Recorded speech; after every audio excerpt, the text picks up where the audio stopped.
All right. All righty. You are looking live. It's sold out MetLife Stadium, where today the 16-0 and playoff bound New York Giants will be taking on the 0-16 Washington Commanders. And why are the Washington Commanders 0-16? Because they suck. Welcome to the Gridiron. Anybody out there at all that's going to spend a little bit of time with me here this evening, I greatly appreciate it. Thank you. Or if anybody's going to spend any time watching the replay of this once again, thank you so much from the bottom of my heart. I greatly appreciate it. Thank you. I'm going to try to go about 30 minutes here tonight, shoot my mouth off for about 30 minutes. Anybody got anything to say, please feel free, fire away. Throw in the chat box. I usually try to check on the chat box like every 5 or 10 minutes, So, yeah, if I see something in there, as soon as I see something, I try to respond to it as fast as I can. So please feel free, fire away. Plus, also, instead of me just rambling on for like 30 minutes or so, it's just nice to talk to another Giant fan. So please feel free and fire away. Before I get started, if anybody wants to help support my channel out, it would mean the absolute world to me. In the description box below, there's the top link in the description box takes you to my membership page. I got 3 different membership levels. The first one's called the Saquon. Second membership level I got is called the Lawrence Taylor, and the third membership level I got is called the Gridiron. So if you want to help support my channel out, I thank you in advance. It would mean the world to me. Thank you. If you are subscribed to my channel, once again, thank you so much. I could use all the support I can get, guys. But if you're not, please go down below, hit the subscribe button, hit the bell icon. That way, next time I go live or put a video out, you'll be notified. And it's free of charge. What do you got to lose, right? But if you're subscribed to my channel, thank you. And then finally, also in the description box, there's 2 Facebook links. The top Facebook link takes you to my Facebook group. It's called the New York Giants, the Gridiron. And I say this in every video. Basically, my YouTube channel, Facebook group, my Facebook page, which I'll go over in just a minute. It's all called the same thing. It dumbs it down for a moron like me, right? So I'm not there. What's the YouTube channel called? What's my Facebook page? Is the Facebook page called something? It's all called the same thing. Makes it nice and easy for me. So the New York Giants, the Gridiron, the group. What do we got? We're up to over 4,600 members. Well, you just start, you don't gotta be rocket scientists to figure this out. Just during the in the off season, whatever, May, June, there's not a lot going on. There's not a lot of members joining because people are on vacation or maybe watching baseball or whatever, But season starts, the members start going up, and we've gone up a couple hundred members in the past few days here, so it's really doing good. And what I'll do is, after I get done going live, I usually spend like the next 2 hours or so putting stuff in the group and putting stuff in the Facebook page, once again, which I'll go over in just a minute. And I try to get like at least 10 things a day in there. Every day, pretty much it's 7 days. Well, it's pretty much 365. If I got internet access, darn near 365, there's stuff going in there every day. I said I try to get up to at least 10 different things every day. And honestly, in the when the season is like training camp and preseason games and the regular season, it's easy. It's really easy to get a lot of stuff in there. Sometimes in the off season is a little more difficult, but I try to get at least 10 things every day in there. And whether it's, I'm sorry, my dog's at my feet. I got to have my feet in one position, and when he like lays there, so then my feet get all cramped up and everything. I got to try to move without like upsetting him because he's trying to, I think, lay and take a nap. But I mean, with the stuff that it goes in the group, whether it's like a video, an article, shown as just something that shows some stats on a ball player, a post, a picture, just anything, something making fun of the Eagles or the Cowboys, which are my personal favorites, right? I try to get, stuff in there every day. And not only, do I post stuff in there, but every day members are posting stuff in here as well. So, every day, 7 days a week, there's a ton of stuff going in here every day. And the second Facebook link in the description box takes you to my page, my Facebook page, called the New York Giants, the Gridiron. But it's a page. I'm the administrator, so I'm the only one to post anything in here. However, what do we got? We have 2,700 likes, and we're over 7,800 followers. So by the end of this weekend, we'll be at 8,000 followers. It's really starting to take off. what makes this so good is with the page. When somebody like clicks on a like or a heart emoji or the laugh, or I'm making fun of the Eagles and they click on the laughing emoji, whatever like that, you can go on there and you can invite people. If they responded to something, so you can invite them. So I try to invite people to like or follow the page, like at least 100, 200 people every day. So that's what makes the page really does, as far as like people joining it or following it or liking it. That's why it really goes up really, really fast. But it's the same thing. After I get done going live here, I'll spend the next couple hours. I pretty much split the stuff up. I'll put, half the stuff that I find, in the group, and the other half I want to put in the page here. But it's the same thing. I try to get at least 10 things every day in this page. I said, whether it's an article, I'm sharing an article, it's a video, a post, a picture, just something showing some stats on a ball player. Once again, something making fun of the Eagles or the Cowboys, which are my personal favorites, right? So there's a ton of stuff going in there every day. And like I say, if you, I don't commingle this stuff, right? So basically, the stuff that I put in the page, I don't put in the group. Whatever I put in the group, I don't put in the page. I just try to keep the stuff separate. Now, unless it's something making fun of the Eagles, and I just want to maybe share that with everybody. So I might put that in the page and the group. But for the most part, I keep the stuff different. So, I mean, if you go to the page and you like it and you follow it and you go to the group and you become a member, you get a ton of New York Giants information every day. And basically, it's different stuff. Right. But of course, you can't satisfy everybody. So I say this in every video too. If you go to the page and you like it and you follow it and you go to the group and you become a member, if you're not 100% satisfied, you get your money back guaranteed. All right. With all that stuff said and done and out of the way with. All right. Well, what do we got? Today's Wednesday. Yep. No kidding. Ding dong. Makes tomorrow Thursday. Man, am I a rocket scientist or what? But what I was hearing, there won't be no pads tomorrow. I think, what's up, Jersey guys? Hey. But I think I heard P-Dot today was talking about, it was either P-Dot or John Smeltz said that obviously the next 3 days we got obviously it's practice, obviously not today, but they said tomorrow, I think they said it was no pads. But I think I said the next 2 days might be pads. So that's when we'll have some hitting going on. But practice is practice. So whether they're wearing their underwear like they will be wearing tomorrow, whether they got pads on Friday or Saturday, then of course, then they're off on Sunday. And then I'm not exactly sure. I didn't look to see how they're handling next week, like with the Lions. I thought they said today. I thought they said Tuesday and Thursday we're going to have some split, with the Lions. So, but next week, I mean, of course, then you got, then you have the preseason game starting. We're off and running, right? But tomorrow night, of course, Hall of Fame game, right? I think it's the Browns and the Jets. I don't know. I heard conflicting reports. Aaron Rodgers isn't going to play in the preseason at all. So I'm not sure. That means, we'll even take one series in the Hall of Fame game. I don't know. The 2 Hall of Fame games I went to, the starters were at least the one drive anyway, but it is what it is. I mean, if he plays, he plays. If he doesn't, he doesn't. But tomorrow night, it's on, guys. Football is on.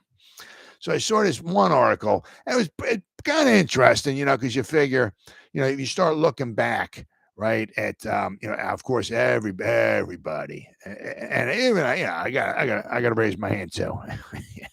Well, I'm against me, maybe everybody, but a lot of people, and I'm going to raise my hand. I'll be one of them, making the trade for Leonard Williams, in the halfway through the 2019 season. What would it said right here? Yeah, okay. I knew they had it says in the article, I knew they had a losing record, but I wasn't exactly sure. They were 2-6 at the time. And they finished 4-12. Yeah, so right in the middle of the season. I mean, I don't know how Leonard Williams was going to. Just lost for words, even kind of now, as I kind of had back then.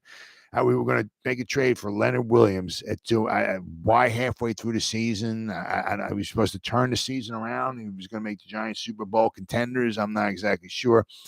But, I mean, when you probably could have had him after the season was over with. I guess the only thing I can think of is that, he wanted to get him.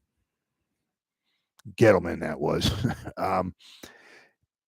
Not mortgage or give up the farm for him, meaning draft pick wise, and be able to secure him, right? Instead of maybe after the season's over, going into a bidding war with him. I guess after the season, I guess the Jets either had no inkling of retaining him.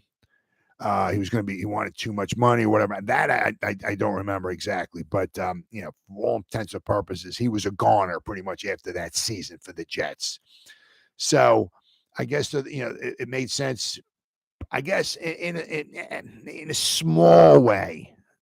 I still have a hard time. Small way for the Giants, but all around me, it made a lot of sense for Leo the Lion. Why? Because he went from one stadium and he went to the same stadium, right? He went from his one house by the stadium to his same house in the stadium, right? He went from one New York/New Jersey team to another New York/ He didn't have to. He didn't have to change stadiums. He didn't have to change parking spots. He didn't have to ship his family off to another city. Made a lot of sense for him. It made a lot of sense for the Jets because if they thought that, for whatever, as I said, I don't remember if they were just, did not think they were going to keep him at the end of the season. They maybe couldn't afford him, didn't want to pay his salary or whatever it was. I guess they thought that they were at the end of the season, he was a goner. So it made a lot of sense for them to accept the trade. Let me see here. 20. They got a third rounder and a fifth rounder for him. Okay, so right, if the guy's a goner, right, and maybe you're not going anywhere, and the end of the season the guy's a goner, and you get a third rounder and a fifth rounder for him. I mean, it's tough, giving away, trading a top 10 pick in the draft. That's kind of tough, but. He played for at least a few seasons. They got a third rounder and a fifth rounder for him. I guess, so it made sense for him. And I guess in one small way, I guess it made some sense for the Giants because instead of going maybe into a bidding war with other teams, they got his services for what wound up being a third rounder and a fifth rounder. The thing that just kind of stinks now is because his salary this season is what really, it's. What are we at here? 32, right? $32 million. 260. So 32.25 million. The dead cap is 20.25. So if they were to cut him, right? I guess they would save themselves 12 million, but they'd have to eat 20 million in dead cap, and of course, then you wouldn't have the services of Leonard Williams. So, but the nice thing is, which I'm going to go over in this article, is this is a contract year for him, and we all know what kind of happened to him back in 2020 when it was the contract year. The man went off. So once again, it's another, and so the man got paid once, right? And I was it the 3 for 63, right? Which is in the article. But so, man, if you get paid twice, right? If the Giants can secure his services, after the season's over, maybe they want to see if he's healthy and this, that, and the other thing. All it's or if he does well once again, I'm sure if the Giants don't, I'm sure somebody else will because he's not, he's not over the hill. He still has some football left in him, So I mean, if you get another nice little, contract, good for him. Good for him. So we got, what is it? The Giants were mocked for acquiring. Oh yeah, I mean mocked is being nice about it. Well, I mean, not even the Giants weren't mocked. Gettleman was mocked, right, for acquiring Leonard Williams in the 2019 midseason trade with the Jets. Williams was considered a good, solid, dependable player, but not a dominant. Not a player who lived up to being drafted 6th overall. No, obviously not. In 2015, he played 4+ seasons with the Jets and amassed a modest 17.5 sacks. 96 quarterback hits, though, okay, and 34 tackles for loss. Williams also came to the Giants with an expiring contract And make no mistake, the 2019 Giants, who were 2-6 at the time of the trade, were hardly making a run at the Super Bowl that year, finishing 4-12.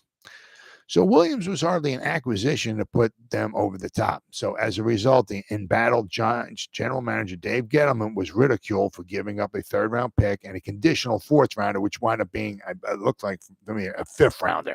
So he basically gave up a third and a fifth for a player who was likely to walk after the 2020 season. A funny thing happened after all that the criticisms and Giants endured for the move. 3 years later, the evidence shows the Giants have won the trade in a landslide. I got to walk the fence on this one here.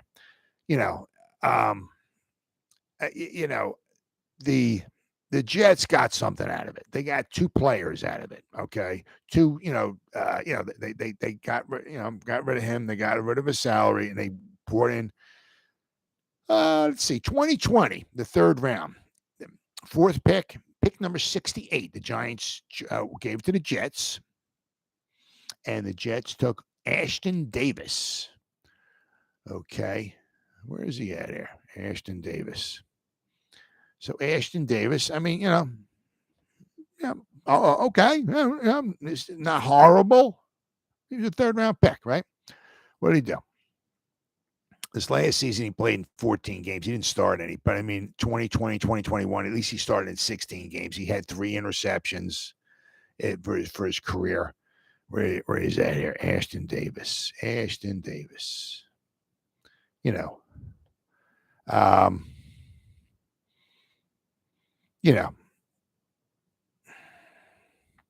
From California Golden Bears. Now, in 2020, 2021, he played more on the defense. Let's see here. This past season, he didn't play much defense at all. So I guess, maybe his time. He played a lot on special teams. His first season with the Jets, he played in 402 defensive snaps. 2021, he played in 745 snaps. Now he graded out, according to Pro Football Focus, is all I'm going by, a 53 in his rookie season, a 60.7 in his second season. So nothing super, nothing super unbelievably horrible. But we're not talking all pro material here either, okay? So he's a safety. But in 2022, he only played in 13 defensive snaps, but he played in a boatload of, where we at our special teams. Played in 276. So he's basically pretty much a special teamer now after his third season. So I'm not even sure if he's still on looks like he's still with the Jets. He played a lot of he played on all the special teams: kick return, kick coverage, punt return, punt coverage, field goal block, field goal. He didn't play on a field goal kick, but field goal block. So he played, a lot of special teams. Then, all right, the 2021 draft. This was like the conditional one. The Giants, with their 5th round pick in 2021, they traded it to the Jets. And the Jets wound up taking Michael Carter II. And Michael Carter, not too shabby. Let's see here. He's in 2 seasons, right? He's a cornerback, all right? And actually seems like the 5th round pick is better than the 3rd round pick. He's certainly contributing to their defense, which we know is very solid. But in his 2 seasons with the Jets, 2021, 2022, he has 13 starts. He has 2 interceptions. Nothing. He has 14 passes defense. Nothing super spectacular. But for a 5th round pick, not too shabby. Where are we at here? Nope. Michael Carter. Here we go. All right, let's see. This past season, is this it? Yeah, 2022. Once again, they got a little sauce on the side guard. They got him. He played last year 732 defensive snaps at cornerback. According to Pro Football Focus, once again, so I'm going by, he graded out a 74.3. His run defense was a 78.4. His tackling was a 64.9. His pass coverage was a 72.2. So in the 5th round, to get this guy in the 5th round, his first season, 2021 with the Jets, he played 777 as a rookie, 777 defensive snaps. Last season, 732 defensive snaps. So he played a lot of defense for him. So 5th round pick. So, the Jets, they're saying the Giants won in a landslide. as I said, I got to ride the fence. The Giants, did very well for themselves. Okay, getting a top 10 pick for only a third and a fifth. Not bad at all.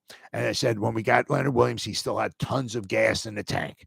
The gas tank was still 8/10 full, 7/10 full. I mean, a lot of gas in the gas tank. But I mean, we got to give up 2 picks. The Jets did decently with them, And I said, I mean, the Jets would think that they weren't going to have the guy at the end of the season. They gave up. They got 2 picks for a guy. Okay, we're not going to have this guy at the end of the season anyway. Okay, so you take him, and we'll get 2 picks for him. All right, okay. It wasn't a first and a second round pick. It wasn't a 6th and a 7th round pick, right in the middle. And they did decently for themselves. So, I mean, the Jets didn't fare too bad. Now, the things with Leonard Williams now, of course, with his this year's expiring contract, he's at 6,600 snaps he's played. So if he plays another, say, 800 snaps, he'll be close to almost 7,500 snaps in his career. He's played a lot of football, right? As we know, this past season, he, what we got? Gettleman did more for the yeah. I understand that the Olsen comparison being Utah, yeah, at USC. Oh, the Jets thought he was a bust. Yep, yeah, same old Jets. Yeah, at USC he was compared to Merlin Olsen.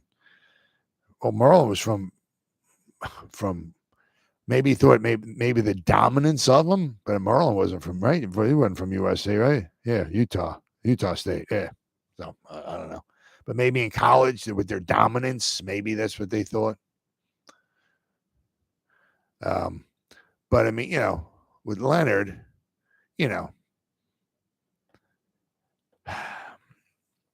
let's see.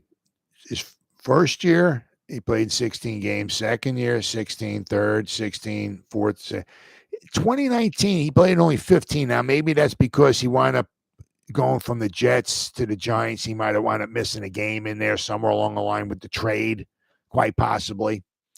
But then, of course, in 2020, he played in all the games. 2021, he played in 17. But just this past season, basically, he missed 5 games due to injury. All right.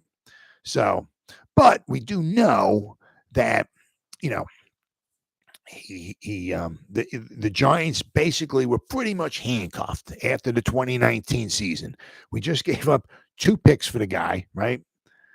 I mean, it was looking not too good at all in the first place, and it would have been like the laughing stock of almost all time if we were to give up 2 picks for the guy, have him play half the season for us, and then we couldn't wind up signing him the next season. That would have really, that would have, so, right? So it says in the article, right? Let's see here. It's a 29-year-old William, after a quiet first 7 games with the Giants in 19, after the trade, only half a sack, he played, so the Giants had to wind up franchise tagging him, so he wouldn't, they didn't come up with a contract, right? And they just couldn't let him go because they would have looked really, really horrible, right?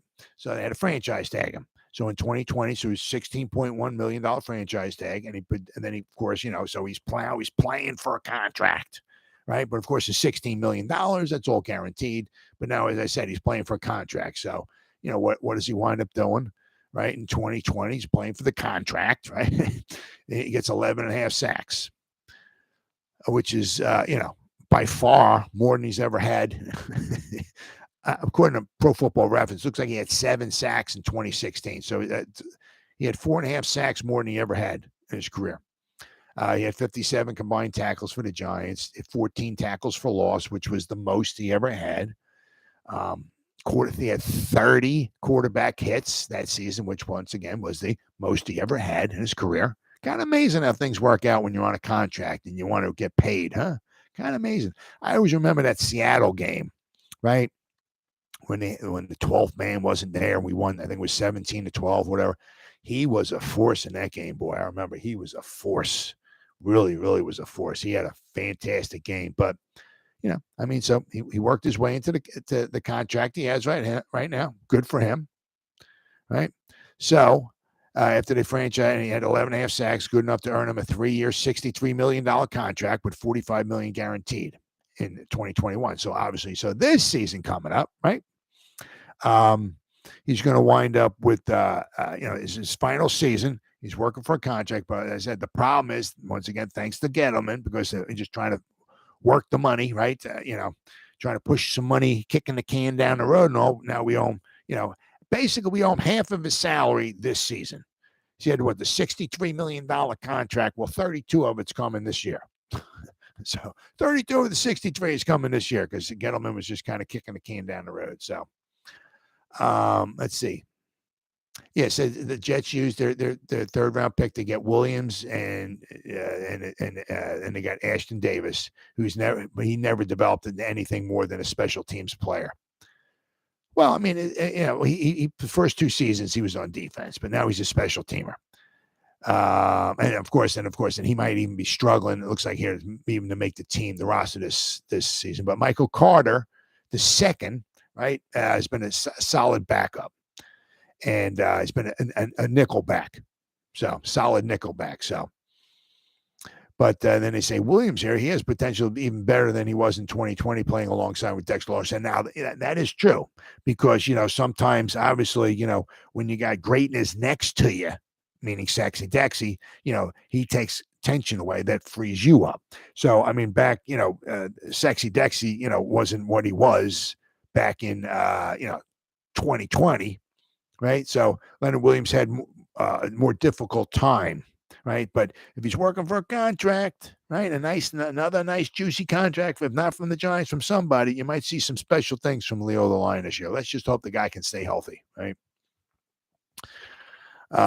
So, I mean, all in all, the Jets, they got something for him.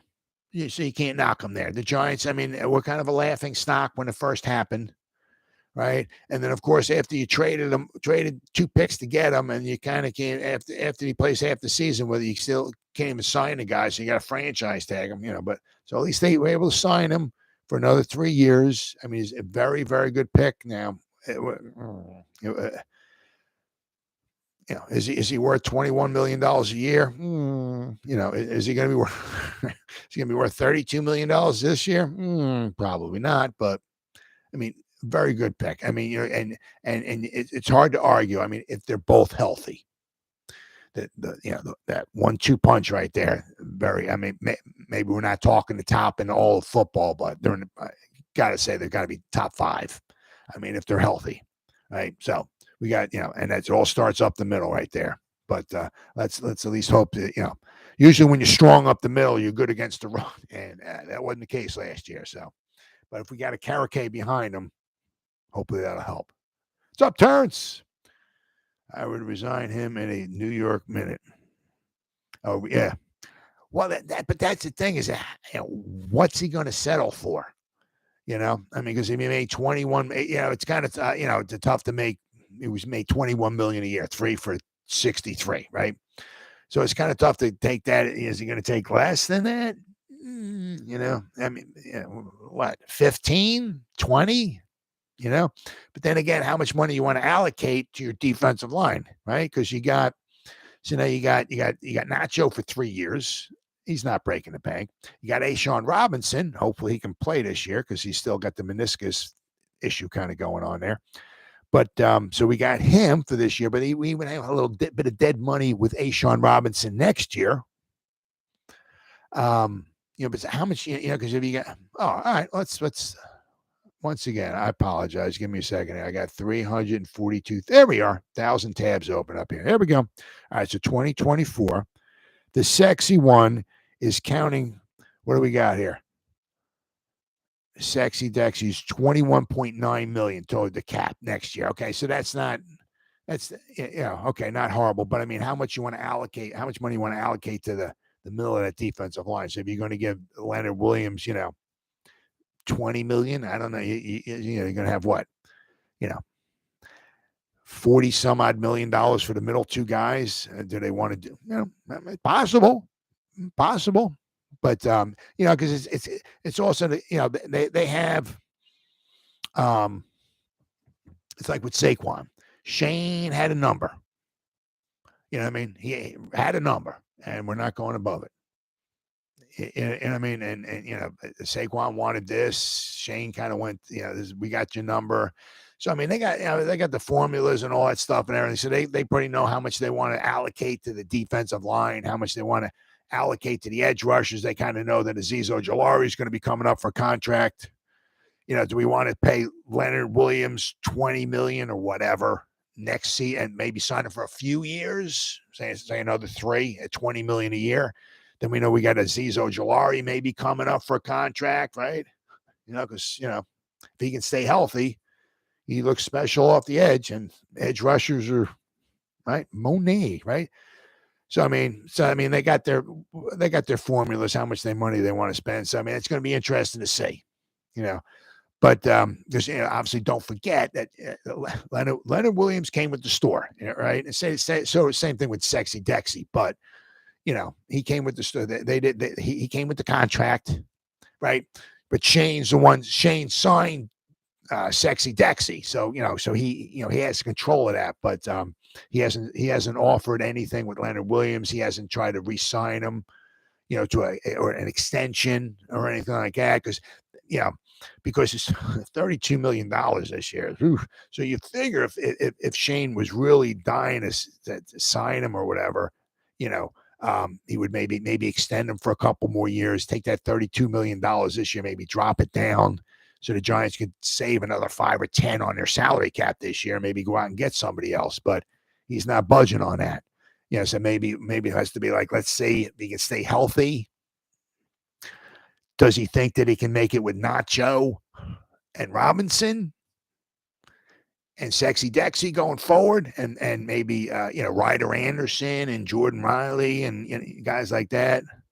So we'll have to wait and see. It's going to be at the end of the day, if you don't take the offer, Joe will let you walk. Yeah.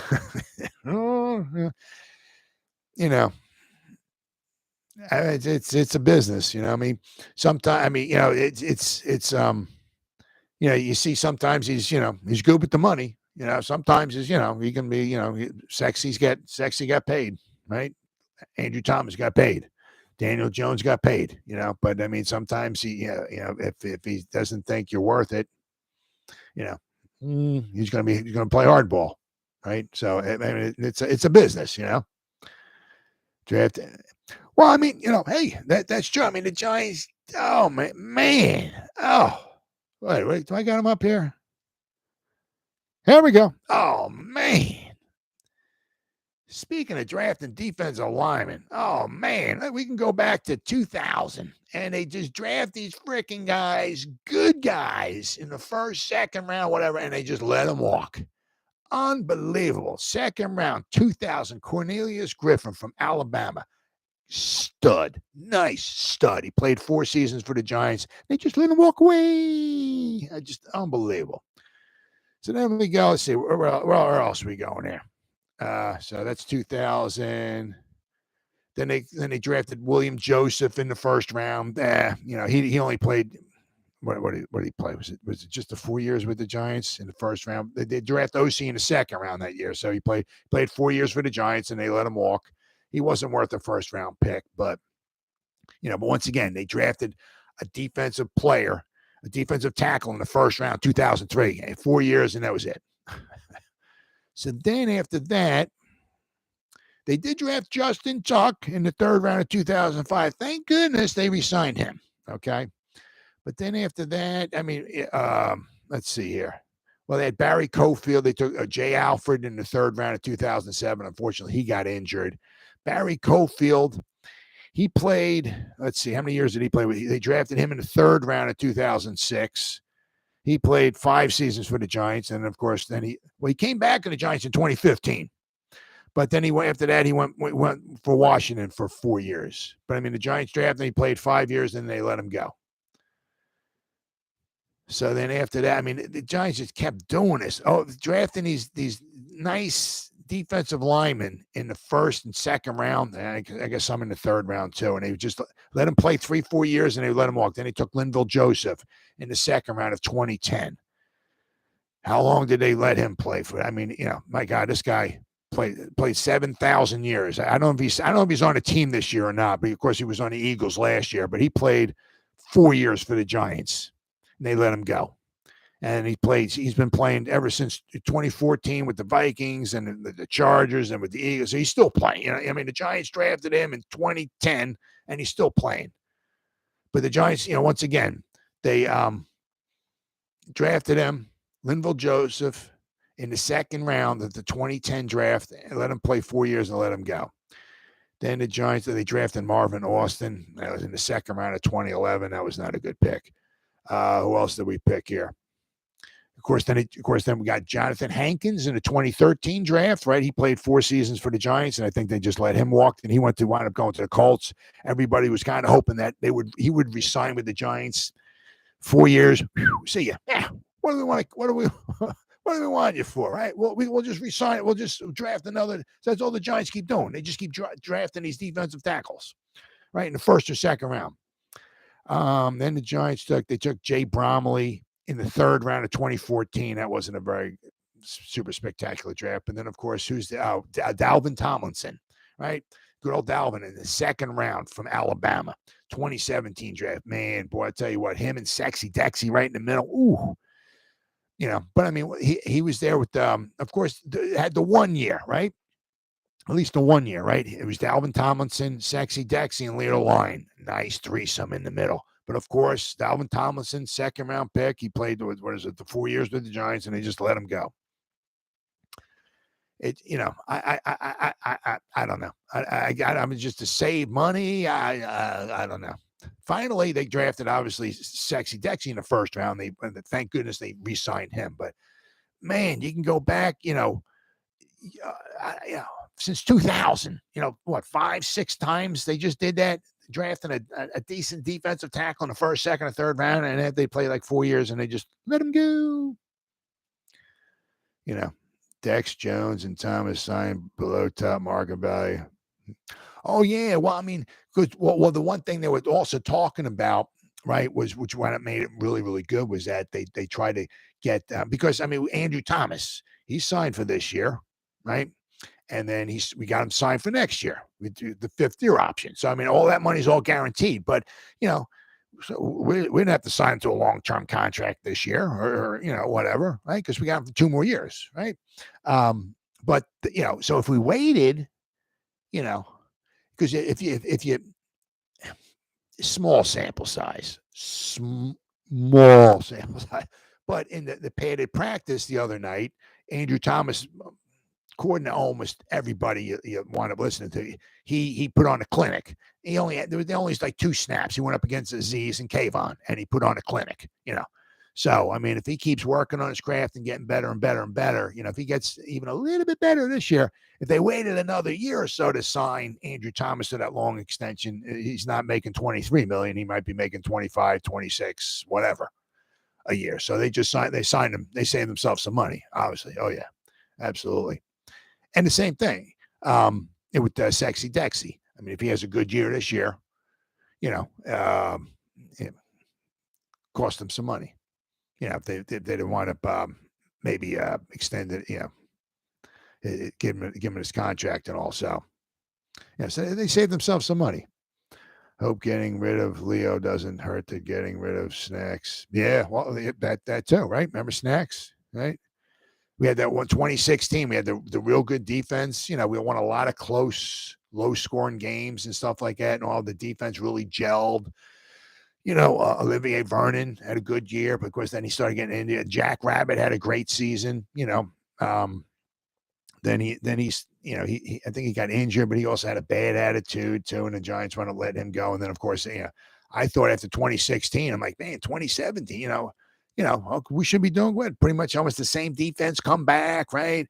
We added Evan Ingram. We didn't know he was Mr. Butterfingers with the ball going through his hand. We didn't know that. But, at the time, it seemed like, he was a weapon. We had Eli Manning throwing the ball. So we had OBJ, right? Sterling Shepard. Yeah, now you got a good wide receiver, good tight end out there. Hey, we might. All right. Yeah. Woo, man, we went from the penthouse to the SHIT house. Let me tell you what, 2017. Good old McAdoo, man.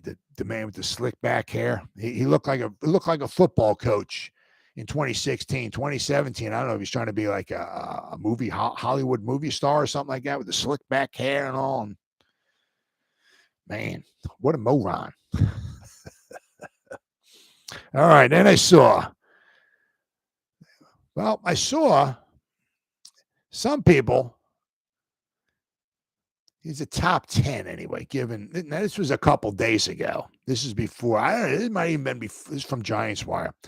Might even before he clocked in at, was it 312 miles an hour on the practice field. Jalin Hyatt named the top 10 candidate for Offensive Rookie of the Year. Now, after going 24 miles an hour, he might be in the top 5. This is one of the reasons the Giants, this is from Giants Wire, received high praise for the 2023 draft class was because of the players they selected in the second and third rounds who were mocked as first round. Oh, yeah. I mean, just to be honest, there's exactly 7,845,000,000,000. I'm trying to get it right. 912,637,452 mock drafts this past season. There was a lot. It took me a while to count that many, right? But in all of those mock drafts, I've seen Jalin Hyatt mocked to the Giants in the first round, John Michael Schmitz mocked to the Giants in the first round, and Deonte Banks mocked to the Giants in the first round. So, so we got guys in the second and third round who are actually mocked to the Giants in the first round. I mean, not bad, While many thought that they would draft a receiver in the first round, which they probably would have, if oh man, I mean, where are we at? Okay, so we get after the Buccaneers take Kalijah Cansey, defensive tackle from Pittsburgh. Not a bad pick. I'm like, man, we got a wide receiver, baby. We got Njigba, we got Johnston, we got Flowers, and we got Addison. Who we gonna get, right? So we had 4 teams, and then it was Jacksonville, then it was us, right? So it was 4 wide receivers, and it was 6 spots to the Giants. I'm like, we got to get one of them, right? So after Seattle took Njigba, of course, why would they? Right? Why would they take somebody else? Right? I mean, they got Tyler Lockett, they got DK Metcalf, right? Right. Let's get a 378th good wide receiver on our team, right? So they take Njigba. So it's like, all right, we still got 5 spots left, and we still got 3 wide receivers. All right, who are the Chargers going to take? Oh, they take Quentin Johnson. All right. Okay. All right. Now we still got 4 spots left in the Giants. We still got 2 wide receivers. The odds are the rest of the wide receivers can't go. There's no way, right? Well, of course, the Chargers want, the Ravens took Zay Flowers. I'm like, what the F? You've got to be 3 wide receivers in a row. It can't be. There's no way. Can't be 4 wide receivers in a row. The Vikings, their defense, they have no defense. They have no defense whatsoever. The reason why they lost in the playoffs, why? Because they have no defense. They took Addison, so I guess they're going to try to outscore everybody 79-75 or something. I don't know. We're not going to stop anybody, but we'll just try to outscore everybody, right? I mean, we got Jefferson, probably maybe the best wide receiver in all football. I mean, arguably, right? Let's get another wide receiver. So I mean, after that, so you thought they would have gotten a wide receiver, but I mean, with the 4 of them in a row, it's like, come on, man. Let's see. Big Blue ended up waiting on the position and selecting Tennessee's Jalin Hyatt in the 3rd round, obviously, because I had to jump up and get him. Now, I don't know if the Giants jumped up like 16 spots or 17 spots, somewhere around there. They jumped up a long way. So don't quite know if he would actually made it to the Giants if they sat there and waited. So thankfully, we owe the Rams quite possibly a nice little debt of gratitude, because for the Giants just to give up their third-round pick and if you go to those charts, those draft charts, right, they're all pretty much similar. Pretty much, they might have assigned different points to different players and stuff like the draft position slightly, but for the most part, they're all pretty much accurate, right? The Giants, if you look at those charts, the Giants kind of got away with, the Giants should have definitely given up like another pick. Like if you go to those charts, the Giants to move up like 16 or 17 spots in the third round, they really should have given up their third round pick, their fourth round, and a fifth round pick. So for them to just give up a third and a fourth to move up 16 or 17 spots, and I'll tell you, as I said, we owe McVay, the coach, because I think Dable's the one who texted McVay, and so I guess Adam McVay didn't have maybe the ability just to say, yeah. I mean, I'm sure he maybe had to obviously talk it over with their GM and all, but he texted McVay, and they I guess they came back and they said, yeah, we'll take your third and fourth for that. So we owe quite possibly owe the Rams quite a bit of a debt of gratitude. Let's see here. Joe Shane didn't think Hyatt would be around in that spot, and Shane said, not really, with a chuckle when asked if he thought Hyatt would still be on the board that late. And actually, if you listen in the videos, Shane kind of said, Jaylen Hyatt was kind of sticking out like a sore thumb there, So now with a little more than a month away from the season and with training camp full swing, Lance Zierlein of the NFL.com named Hyatt a top 10 candidate for Offensive Rookie of the Year. And I said, once again, this is probably before he was clocked at 24 miles an hour. Now, he was clocked 24 miles an hour. That's without, not that they have many more pads. I mean, because he had the helmet on. He's got his pants on. He's got the cleats on. And also, he's got, shoulder pads, maybe thigh pads. I don't know. I mean, they don't have a lot. You know what I mean? So, but that was without full pads. But even still, I have a hard time believing that, with just some shoulder pads put on, that's going to slow him down that much. I mean, but he was clocked at 24 miles an hour. Whew. Now, according to Pro Football Focus, Daniel Jones was the last in an average depth of passing targets last season, but that should change with Jalen Hyatt on the field. The third-round pick brings premium depth, speed, and home run ability to the Giants' offense, and he'll almost certainly have some eye-catching games as a rookie. However, he's unlikely to be a high or even mid-volume option, so that's why he's considered a bit of a long shot for the Offensive Rookie of the Year. Yeah, I mean, quite possibly. You can't wind up saying that he's going to be, featured, because I mean we got Waller and best thing to happen to McAdoo, but he can't run routes.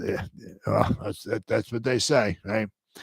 Hyatt did win that too. He won the Blitnikoff Award. Yep. Although route running and an issue, his raw talent is impressive. Oh yeah.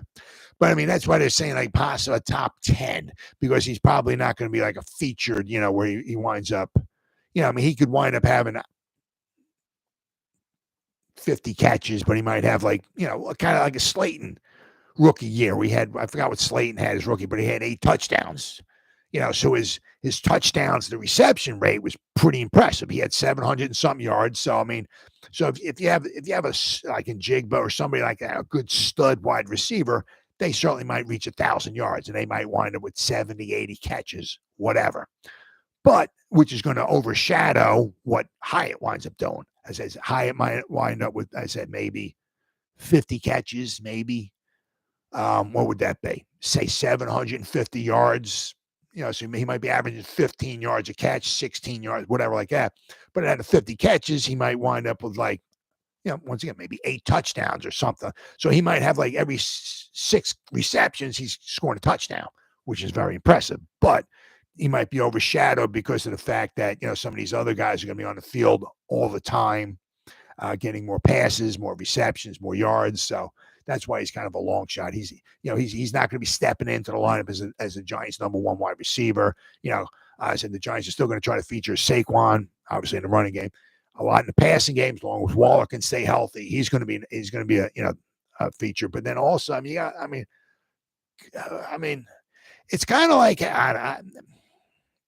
I don't want to say Michael Jordan, I mean, I don't want to, because we don't have a Michael Jordan stud wide receiver, but it's almost like having like a bunch of really, I mean, Michael Jordan's, the GOAT, I mean, but just a bunch of really good wide receivers. Like, you're going to throw it to Paris Campbell, right? Hodgins, you got Slayton, you got Hyatt, Cole Beasley, Shep, Wandale Robinson. It's like, you only got so many so many balls, to pass around. So it's going to be tough for him to, to catch a whole bunch of passes for the Giants. You'll be a steal. Oh yeah. Oh yeah, absolutely. But I mean, the thing is, like, if he, if he has problems running routes, it's, okay, practice, right? I mean, one thing, I mean, you can, if you got problems dropping the ball, some of it might be concentration. You can work on concentration. You can work with the jugs machine. You can work countless hours running routes. You can talk to guys, guys, good route runners. I mean, stuff like that, this, that. You can't just, I'm going to go talk to so-and-so over there, and he's going to make me go from 20 miles an hour to 24 miles an hour. I'll be back. I'm going to pay him a couple $1,000, and I'll be 20. You can't do that. There's only so many human beings ever made, right, that can run 24 miles an hour. I mean, when you can get a traffic ticket almost running through a school zone at 25 miles an hour, you're blessed. So he's special talent there. So I mean, that's another one of the reasons why it was just such a steal. Oh man, yeah. Well, yeah, both. I mean, 27.8 miles an hour. Holy F. I mean, almost 28 miles. I mean, is that like a cheetah? I mean, holy crap, man, that guy's unbelievable. Well, what did I don't know. Did they ever clock him, Nehemiah? I know he was fast though, but did they ever clock? I mean, I don't even know if they even did that stuff back in the 80s back then. But I mean, both. I mean, like 27.8 miles an hour. I was like, oh my God. He ran, somebody clocked him at I forgot, I seen a video. He had, I think, he either had a video, somebody, he was inside of a building. He might have been running on like carpeting or something like that. So either had his bare feet, he had socks on, or something like that. And they clocked him on like carpeting in like socks or something like that. And I think he ran a 40-yard dash in like 4.19 or something like that. But I mean, that's, obviously without his special shoes on and stuff like that, like on socks. 4.19. Oh my God. Phew, man, no wonder why nobody ever could beat that guy. I mean, man, that guy's unbelievable. That's, well, I'll tell you what. I mean, did anybody ever think about, oh, I'm sorry, my bad. Did anybody ever think about, hey, Mr. Bolt, how you doing? Yeah, this is this is Dave Gettleman from the Giants. How you doing? Hey, did you ever catch a football? Did everybody pick a phone up and go, you want to make $25 million? Right? Could you imagine the defensive coverage on that? Right? They'd have like a cornerback, and then they'd have like a cornerback behind the cornerback, and then they'd have like a safety. So they'd have three guys on that side of the field. Just ain't nobody catching up to him. I mean, if he's past you, forget about it. Right? I wonder if anybody ever picked the phone up and tried to persuade him, see if he wanted to play some football. And if he's worried about getting hurt, dude, just stand way outside. Just run straight. You don't have to block, tackle. If we fumble the ball and the other team gets it, you just run to the sideline. If our quarterback throws an interception, you just walk to the sideline, grab some Kool-Aid, just drink it. If they score a touchdown, I'll pat you on the back. If Saquon comes out your side, right, and we need a block for you to score a touchdown, just don't worry about it. Just let Saquon get. You don't got to do nothing. All you got to do is just run. we're going to throw it and you catch it. That's all you got to do, right? If you catch it and somebody's going to come over and look like they're going to take your head off, just go out of bounds. That's all you got to do. Don't ever get hurt, man. Don't ever get it. Right? I wonder if anybody ever tried to call him up and talk to him. I mean, that's just ridiculous. That would be ridiculous. Absolutely ridiculous. All right, then of course, good old man. This was scary with Nacho. I mean, thank goodness he nothing happened to him. Where are we at here? On July 25th, the day the Giants veterans reported to training camp, the man his teammates called Nacho was involved in a 2-car accident 5 feet away from the Giants' head. It's unbelievable. Right out of the headquarters. The Quest Diagnostic Training Center. Nunez Rodgers was placed in the NFL's concussion protocol and missed the first 3 camp practices. And we're so lucky. He's so lucky. Period. Well, first of all, because he's a human being, thank goodness nothing happened to him. Period. The cars were totaled, as I think it says in this article here. You can replace a car. You can't replace any human being. So thank goodness, period, as a human being, it's just a concussion. But also, as those Giant fans, thank goodness, because they could have been worse. He returned to the field Monday, practiced fully yesterday on the field for the team's first full paid workout. His rapid return disguised what was near a tragedy. Oh, my God, yeah. Nunez said, Nacho said, definitely blessed. Definitely was fortunate coming out of that situation. Looking at the accident, both vehicles being totaled, it was definitely an eye-opener at the same time. He said, shoot, I am in a car wreck every week at practice, which he is, every day at practice.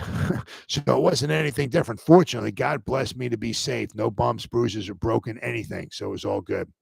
Moments later, Nunez Rodgers described the circumstances of the crash. Actually, I was coming through and I saw her approaching the stop sign, which she was supposed to stop.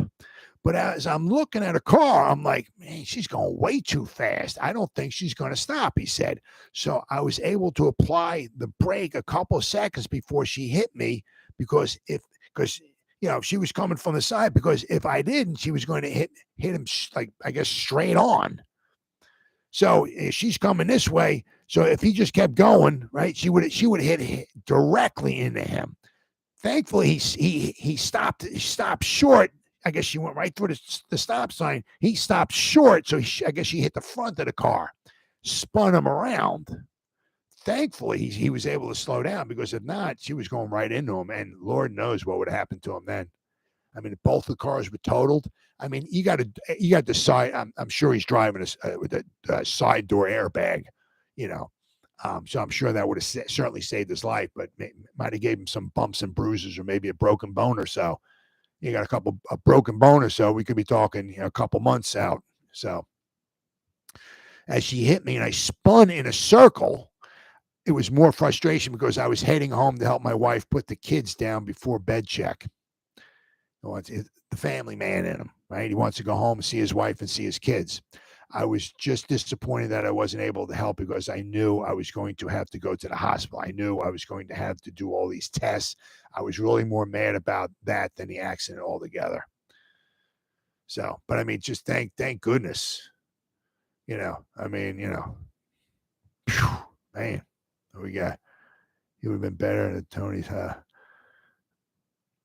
yeah, driving North Jersey and oh man, you ain't kidding. Yeah, that's why I can't stand watch out driving in Secaucus. And yeah, I mean, it's bad around here, like in South Jersey. I mean, especially going to Philadelphia and those roads there. I mean, people just mindless morons, But I mean, but the traffic up there. Oh yeah, in North Jersey and New York area. Oh my God, man. I mean, I don't know how anybody can do that. A lot of people live in the North Jersey area and they work in New York. Now, maybe they don't drive to New York area. They may take public transportation or whatever, but I don't know how you can do that, man. That's just crazy. Take the tubes. I mean, that's just really crazy. But thankfully he was okay. Coming out of it okay. So. But I mean, as I said, I mean, if he didn't hit his brakes, she would have hit him like right in his driver's side door, and things could have certainly been a lot worse. So thank goodness. But I mean, Yeah, the Giants. I mean,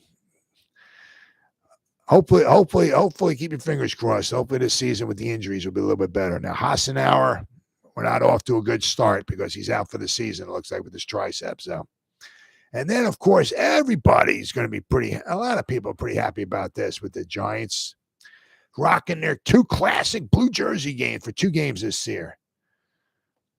Now they're playing. Now, usually, I mean, it's kind of like this, you like to wear them. I guess that they're playing them against, what is it, week 7 against the Commanders and week 14 versus the Packers, they announced. So they'll be donning their classic blue jerseys. So hopefully, they'll bring the Giants some good luck and they'll wind up winning those games. From the moment the Giants announced this decision in spring, people all over New York and New Jersey have been thrilled with the news. It has folks looking forward to the week 7 tilt with the Commanders plus the week 14 game against the Packers. Those are 2 big contests, and the Giants will be playing in style. Hey, look good, play good, right? You look good, you play good, and as Primetime says, they pay good, right? You look good, you feel good, you play good, or something like that, and then they pay good. What a saying. I love it, man. See, they look good, so that should be the case against the Commanders and the Packers. After posting a memorable 2022 season, the Giants will be ready to record more of the same this fall and winter. So a lot of people with their classic jersey, I mean, because a lot of it also, going back to the days, obviously the first couple Super Bowls and all that, that's what they wore. So if they can bring you back to those glory days, the 80s, yeah. So I mean, bring it back to then. Hey, we're all for it, and obviously there's different periods in time, where it's good to be a Giant. I mean, the 80s was certainly right, but I mean, it doesn't mean that the 2020s or whatever can't be like that too. Right. Of course, we took a little bit of a hiatus in the 90s and the early, but if we can go back to those, that time with LT and Parcells and all that stuff and everything, that ain't bad. Especially, as I said, a lot of people, a lot of fans, remember a lot of that. I mean, let's see here. I'm not too stupid here, so let's say here. So if you're born, let's say here, 80, 90, so if you're like 45, 50 years old, you remember the first 2 Super Bowls. Not most fans aren't, a lot of people might be 25 or 30. So of course, then that weren't even around for the 1990 Super Bowl. But, a lot of fans, mid-aged fans will be around for the 86 and 90 team. So a lot of people, I said, I'm an all-time fart. So Giants on the helmet. Yep. Bam. Giants.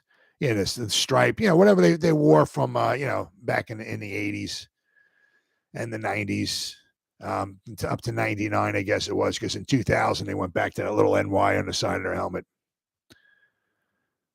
So, I mean, that's what it says here. Got 7,000 tabs over there. NFL uniform. When will the Giants wear an alternate throwback jerseys and more? All right. And as exciting as that is, there are 2 more games in particular for people to keep in mind, especially if you're a fan of the Giants rocking some pretty sweet throwback jerseys. They'll be donning their classic blue jerseys. So, it's the ones they wore last year too. Yeah, that's like the 80s jerseys and all and everything. Yeah, so I mean, a lot of people love that stuff. They just love that. Still got my Carson. There you go. Yep. There you go. You got your Carson helmet, which says Giants on the side of it, whatever. But yeah, I mean, my kids bought me a Carson jersey. I got a Carson jersey number 53. I got Lawrence Taylor 56. I don't know what else I got. But yeah, so a lot of fans looking for that. But the nice thing also, I mean, it goes both ways, because if you're wearing those special jerseys, I mean, maybe big game like against the Eagles or against maybe the first game of the season, you come out, you're rocking those old jerseys against the Cowboys. You just, the momentum, right? The fans are going crazy, and you got those rocking those. You know what I mean? It's a little embarrassing. Obviously, it's a little embarrassing when you wear not a little bad, but if you wearing these special jerseys and all, and you wind up losing 31-3 or so at least they give themselves a good chance to win both those games because the Commanders, if they get their quarterback situation straightened out, they got a solid team. They have a solid team, right? And then against the Packers, I don't know how with Love, I don't know how he's going to wind up. Everything you hear from the Packers is score. Love looks like I don't know. He could be something pretty special. Okay, all right. So we'll see. I don't know if he's Brett Favre or Aaron Rodgers, but everything that your Packer people say is, I don't know, he looks pretty special. So okay. But I think the Giants have a good chance. Not saying they're going to win them, but they got a good chance to at least win those both games. As I said, if you wear them against the Eagles and the Eagles come in and straight up bitch slap you, that's a little embarrassing. So at least they're giving themselves 2 games, right? They got 8 at home, right? 8 at home, 9 on the road. Last year was backwards, right? Last year was 9 at home, 8 on the road. So this year they got 8 at home, 9 on the road. So they got 8 minus 2. So they got 6 with their normal stuff, but there's 2, right? So at least they're giving themselves a chance to win. So, but I'll tell you what, that would be pretty special. Rock them week 1 against Dallas. Break the streak with Dallas, just come in there. I don't expect them to beat them like 27-3 or nothing like that, but come in there, beat them, show Dallas that we're here, right? It's a different game this year, guys. We've got the jerseys. That would be pretty special. But all right, guys. Hey, man, everybody, Jersey guys, Vinny G-Men, Terrence, all you guys. Thank you so much, guys. You guys are the absolute best. We'll be tomorrow, well, they'll be wearing their underwear tomorrow, so we'll be back again tomorrow talking about what they did in their underwear. So whoever spent any time with 1 minute, 1 hour and 7 minutes. I'm not sure if that's a record, but that's not a record for me. That's pretty close. So whoever spent any time watching me, thank you. If anybody spends any time watching the replays, once again, thank you so much from the bottom of my heart. It means the world to me. Thank you. As always, you guys stay safe out there and go Giants.